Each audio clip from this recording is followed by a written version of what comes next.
Tiga, dua, satu, buka bukumu kita bertemu di T Edu. Salam jumpa kawan-kawan sekalian, ketemu lagi dalam podcast T Education.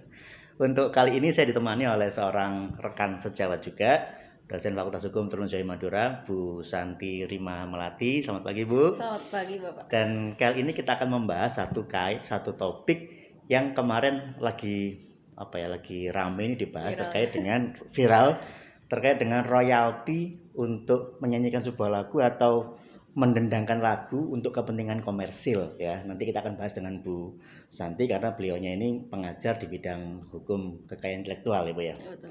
Tapi sebelum itu, saya ucapkan terima kasih buat kawan-kawan sekalian yang telah mensubscribe channel ini.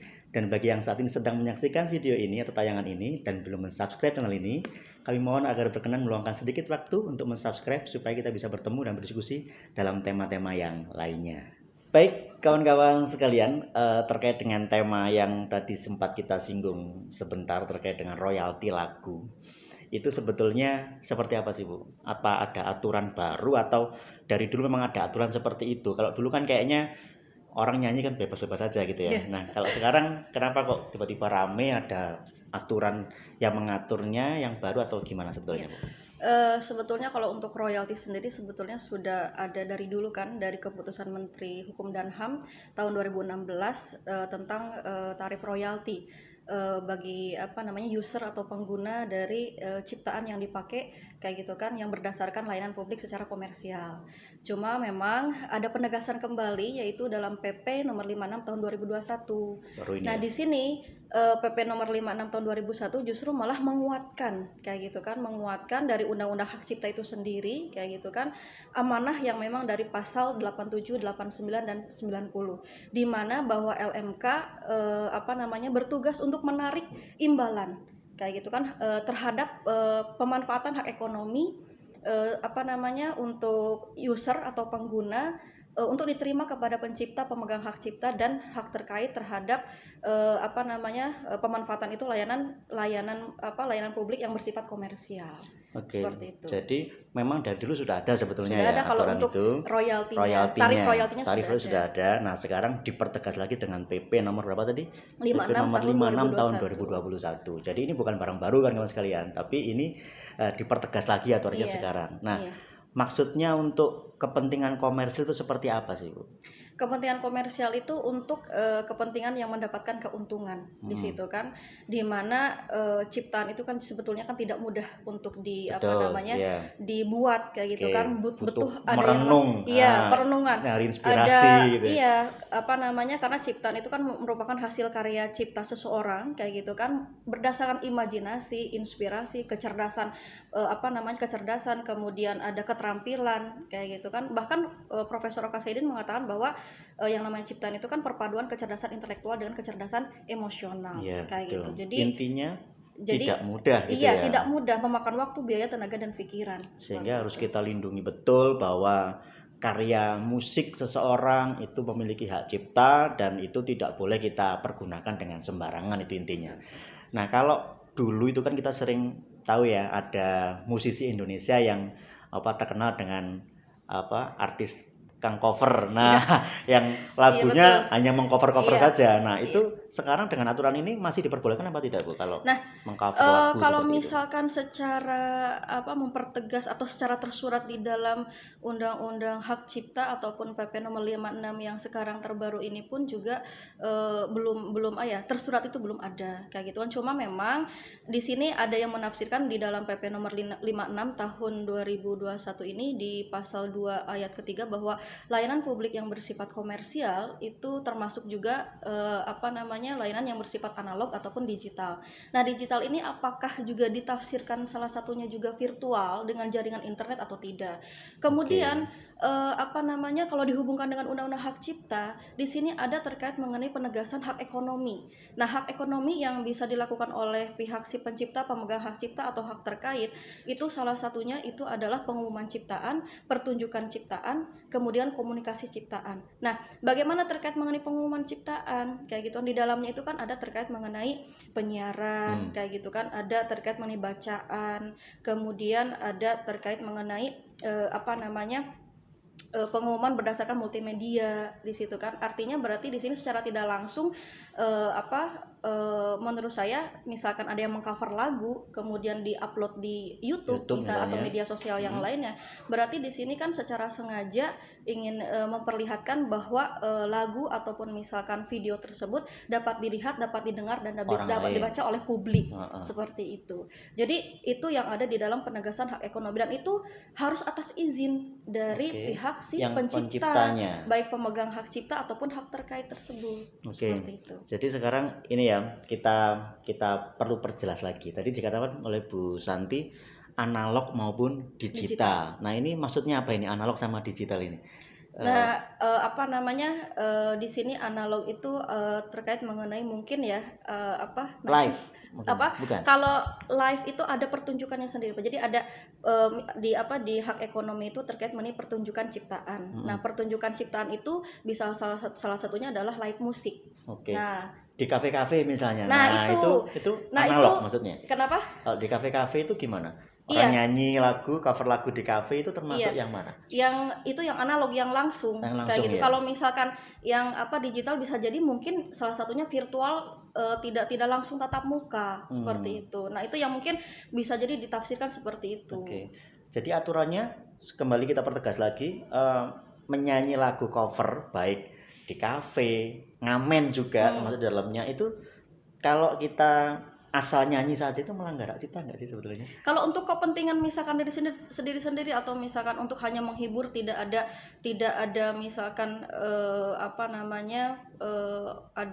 unsur komersial mendapatkan keuntungan kayak gitu untuk uang kayak gitu kan, itu tidak menjadi masalah. Tapi kalau misalkan sekarang seperti ini, biasanya kafe atau restoran melakukan perjanjian Pak, perjanjian kontrak kayak gitu kan.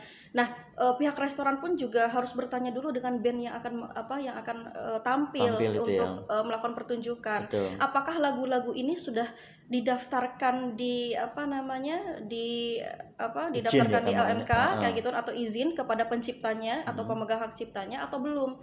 Kalau misalkan memang belum, nah ini juga harus restoran ini pun apakah nantinya dalam perjanjian dipertegas apakah mau dibayar oleh band atau restoran atau secara bersama-sama. Untuk LMK-nya ya, untuk daftarkan ininya. Untuk royaltinya yang nantinya akan disetorkan ke LMKN. Jadi kawan-kawan sekalian, ini yang perlu saudara perhatikan dengan baik dan benar ya, bahwa menyanyikan sebuah lagu yang itu karya orang lain tentunya, baik melalui secara penampilan langsung di kafe atau saudara nyumbang lagu misalnya di acara kawinan. Kalau kawinan termasuk juga ya? Kalau hajatan kayaknya tidak Pak. Enggak termasuk ya? Sepertinya tidak ada, soalnya layanan di layanan publik yang ada di PP nomor 56 itu saya masih belum lihat itu terkait mengenai hajatan. Karena mungkin hajatan itu kan pada saat melakukan pertunjukan belum tentu itu terus Pak, continue yang hajatan masa mau nikahnya berapa kali kan enggak. Jadi kan mungkin pindah ke yang lain. Dan juga salah satunya misalkan kalau secara teoritis memang seperti kayak pengamen juga itu sebenarnya melanggar hukum. Mau yang hajatan mau secara teoritis itu melanggar hukum. Iya betul. Cuman terkadang pencipta atau pemegang hak cipta, hak terkait itu tidak mempersoalkan untuk itu. Betul. Seperti itu. Karena kemarin saya juga ketika PP ini muncul, ada beberapa musisi Indonesia yang dengan tegas menyatakan apabila mau menyanyikan lagu band saya, silakan, tapi kalau mau di cover atau mau di ini tolong dicantumkan bahwa ini penyanyi utamanya aslinya siapa, kemudian dipopulerkan oleh siapa, dan saudara hanya mengcover lagu itu. Itu ada yang seperti itu kemarin. Berarti sebetulnya secara teoritis dan secara aturan ini melanggar Bu ya, kalau seandainya kita nyanyi dan tidak minta izin dan segala macamnya. Apalagi sekarang nyanyinya itu diubah-ubah aransemen ya. Iya betul. Yang awalnya lagunya itu slow, woles gitu ya, tiba-tiba dikoplo yang musiknya sangat itu sebetulnya juga melanggar hak cipta juga kalau seperti itu. Iya Pak, jadi itu kan masuk ke dalam aransemen yang sudah mengubah lagu aslinya juga kayak gitu, atau musik pengiringnya juga dan itu masuk ke dalam penegasan hak ekonomi pasal 9 tersebut. Berarti yang mohon maaf ini yang di YouTube atau di medsos-medsos yang dangdut dan koplo itu yang lagunya hampir semuanya pasti bukan lagunya sendiri ya. Betul, Yang betul, di ini itu betul. sebetulnya juga Ya itu sebetulnya melanggar hukum juga. Cuma kecuali memang dia ada izin ke ada oke. izin dan yang pertama ada izin karena itu hak moral. Oke. Yang kedua ada pengurusan terkait mengenai hak royalti tersebut yang bisa jadi mungkin diperjanjikan terlebih dahulu juga dengan para pencipta atau pemegang hak cipta. Oke. Minimal kalaupun misal karena memang belum ada pengaturan yang secara tersurat, cuma sekarang itu kan saya melihat di PP nomor 56 ini di pasal 3 ayat ketiga itu bahwa dari layanan publik yang sudah ada di ke-14 itu dimungkinkan suatu saat nanti ada penambahan Penambahan lagi mungkin ya. saja salah satunya adalah virtual. Jadi ada layanan publik yang termasuk dalam ayat sebelumnya kayak gitu kan, itu mungkin ada penambahan dengan peraturan menteri. Oke, Seperti zaman itu. baru. Tambah lagi nih Bu, karena kita juga sering ini ya, saya juga kadang, Iya. teman-teman juga mungkin melakukan hal seperti itu. Kita membuat gambar atau video kita sendiri ya, kumpulan foto-foto kayak kolase gitu, tapi diiringi musik. Musiknya nggak utuh lagi, dipenggal pas refnya tok itu. Nah itu Iya. boleh nggak sebetulnya dalam aturannya itu? Kalau misalkan untuk pengiring video di gambar ya Pak, kalau untuk minimal mencantumkan nama saja. Oh itu punya tetap. siapa gitu, Iya. lagunya siapa Kan gitu. tidak dikomersial untuk Betul. akhirnya kan Bapak mendapatkan keuntungan yang Dari berlebih itu, dan tidak merugikan pihak si penciptanya. Minimal ada hak moral yang dicantumkan di situ. karena yang paling terpenting itu juga adalah pencipta ini secara otomatis ada automatically protection yang memang hak moral itu sudah ada sejak Melekat ciptaan pada itu, si sejak pemiliknya ciptaan itu. itu diciptakan. Oke, jadi lebih baik berhati-hati kawan-kawan sekalian ya, daripada nanti kita kena tegur atau malah diperkarakan dalam urusan hak cipta. Lebih baik kita berhati-hati karena terkadang kalau ini di Instagram Bu ya, kita ngupload sesuatu yang ada musiknya itu sama Instagram langsung dicekal, langsung di stop dan nggak bisa ditayangkan karena itu mengandung hak cipta. Nah terkadang seperti itu, sehingga ini sekali lagi saya tekankan itu ada aturannya teman-teman sekalian, dan kita nggak bisa lagi ya, kalau dulu memang sebetulnya dulu sudah ada aturannya ya, tapi ya mungkin kita masih tidak terlalu concern di bidang itu, sehingga ya santai-santai saja kita mengubah lagu, dipleset-plesetkan, diubah liriknya dan sebagainya. Itu sebetulnya tidak boleh dan melanggar hak cipta seperti itu ya. Nah ini pertanyaan yang berikutnya, kalau seandainya kita ini musisi kafe ini ya, atau kebetulan saya penyanyi misalnya ini, sekarang saya bukan penyanyi, misal saya penyanyi mau cover lagu, ini kalau mau izin atau mau ibaratnya daftar atau izin atau apa istilahnya, itu kemana Bu? Jadi kalau misalkan seandainya Bapak seorang pencipta kayak gitu kan, yang pertama-tama itu adalah untuk bisa diklaim hak royaltinya itu punya saya, gitu kan, itu melalui pencatatan terlebih dahulu kayak gitu kan, pencatatan terlebih dahulu ke Dirjen KI kayak gitu. Atau sekarang sudah ada LMKN, bisa langsung ke LMKN, nanti dibantu oleh LMKN. Cuma permasalahannya adalah untuk mendapatkan hak ekonomi ini kenapa ada peraturan PP nomor 56 ini meminta untuk pencatatan, padahal sebetulnya di dalam pasal pertama ayat pertama terkait mengenai pengertian hak cipta kayak gitu kan, bahwa pencipta mempunyai hak eksklusif kayak gitu kan, sesuai dengan prinsip deklaratif langsung secara otomatis kayak gitu kan, pada saat ciptaan itu lahir dan dapat diekspresikan atau dalam bentuk nyata. Nah artinya meskipun dicatatkan atau tidak kayak gitu kan, sebetulnya haknya sudah ada. Tapi kan mungkin timbul sengketa ya, misalnya kalau ada seandainya misalnya di belakangnya.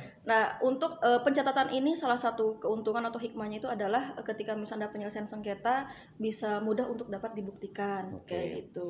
Itu kalau untuk si yang pencipta lagunya. Nah kalau yang mau mengcover, ini misalnya daripada nanti dipermasalahkan, dia pengen cover secara aman misalnya, itu harus izin atau lapornya ke siapa? Boleh Pak, kalau misal memang mau izin ya, ke mana namanya, ke misalkan kan anggap aja itu user ya, sebagai pengguna kayak gitu kan, bukan hanya orang yang mau mengcover lagu, tapi misalkan mau restoran atau layanan-layanan publik yang lainnya misalnya. Seperti itu. Yang pertama, ini kan ini kesimpulan dari pasal 8, 9 sama 10 PP nomor 56 tahun 2021. Yang pertama itu user harus melakukan permohonan izin kepada pencipta, pemegang hak cipta, hak terkait melalui LMKN. Oh, ada ini ya, melalui lembaga LMKN. Iya, LMKN. LMKN ini merupakan salah satu lembaga badan apa? hukum Kepanjangannya apa? Lembaga Manajemen Kolektif Nasional. Lembaga Manajemen Kolektif Nasional LMKN ya. Iya. Oke, terus? Yang memang diamanahkan oleh negara yang sifatnya non APBN kayak gitu Oke. kan, sebagai